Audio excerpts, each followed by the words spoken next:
আমার নাম ইকবাল, আর আমি গত 20 বছর ধরে মুম্বাইতে অটো চালাচ্ছি। আমি মুম্বাইয়ের প্রায় সব জায়গায় চিনি এবং প্রতিটি পাড়ায় গিয়েছি, কিন্তু মুম্বাইতে এমন একটি জায়গা আছে যেখানে আমি কখনো যাওয়ার সাহস দেখাই না। সেটা হচ্ছে মুম্বাইয়ের গোরেগাঁওতে অবস্থিত আরে কলোনি। প্রায় 8-9 বছর আগে আমি রয়্যাল পাম সোসাইটিতে একজন যাত্রীকে নামিয়ে গভীর রাতে বাড়ি ফিরছিলাম। পুরো পথটি ছিল নির্জন বনের মধ্য দিয়ে। সেদিন বাতাস প্রচণ্ড জোরে বইছিল এবং কিছুটা ঠান্ডাও ছিল। আমি কিশোর কুমারের গান গাইতে গাইতে গাড়ি চালিয়ে যাচ্ছিলাম। হঠাৎ একজন মহিলা আমার অটোর সামনে দৌড়ে এলেন মনে হলো। আমি অটোটা সজোরে থামিয়ে বাইরে বেরিয়ে এসে দেখলাম দূর দূরান্ত পর্যন্ত কোথাও কেউ নেই। চোখে কিছু একটা ঝাপসা অনুভব করলাম, তাই আমি আবার অটোতে উঠলাম।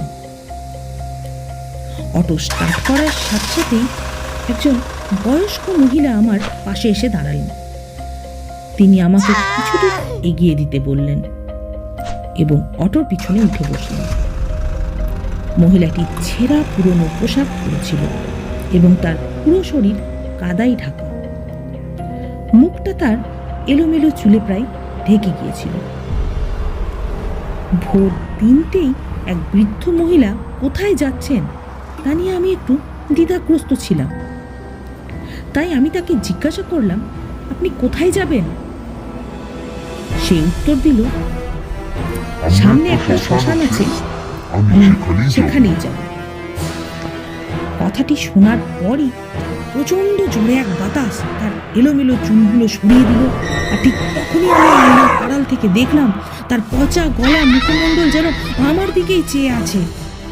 চোখে এক ভয়াবহ ভাব ফুটে উঠল। আমার সমস্ত শরীর ভয়ে আতঙ্কিত হয়ে উঠল। বুঝতে দেরি হলো না যে আমার পিছনে বসা মহিলাটি একটি ডাইনি। তাই আমি যত দ্রুত সম্ভব অটোটিকে এগিয়ে নিয়ে যাচ্ছিলাম। হঠাৎ আমার অটোটি ঘর ঘর শব্দ করে থেমে গেল। আমি তৎক্ষণাৎ নেমে পড়লাম এবং মহিলার সাথে চোখ না মিলিয়ে অটোটি ঠিক করতে শুরু করলাম। অটোটা ঠিক করে স্টার্ট করার সাথে সাথেই আমি লক্ষ্য করলাম যে আমার পিছনের মহিলাটি অটোতে নেই। ঠিক তখনই দেখলাম আরেকটি অটোরিকশা ওই ভয়ঙ্কর মহিলাটিকে চাপিয়ে নিয়ে আমার পাশ দিয়ে চলে গেল। কি ভয়ঙ্কর দেখতে সেই মহিলা! কোনোভাবে আমি সেই এলাকা থেকে বেরিয়ে বাড়ি পৌঁছাতে সক্ষম হয় এবং পরের দিন আমি জানতে পারি যে সেই এলাকায় একটি অটো দুর্ঘটনার শিকার হয়েছে এবং অটো চালক ঘটনাস্থলেই মারা গেছেন। আর সবচেয়ে আশ্চর্যের বিষয় ছিল যে এটি সেই একই অটো যেটাতে ওই ভয়ঙ্কর মহিলাটি চলে গিয়েছিলেন। এই ঘটনার পর থেকে আমি আর কোনোদিন আরে কলোনি যাইনি। তবে আরে কলোনিতে সাদা শাড়ি পরা ওই ডাইনির অনেক গল্পই শুনেছি। সেই ডাইনি নাকি এখনো দেখা দেয়।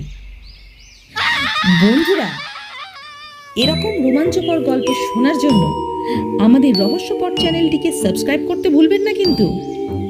দেখা হচ্ছে পরের এক রোমাঞ্চকর ভিডিওতে। ভালো থাকবেন। ধন্যবাদ।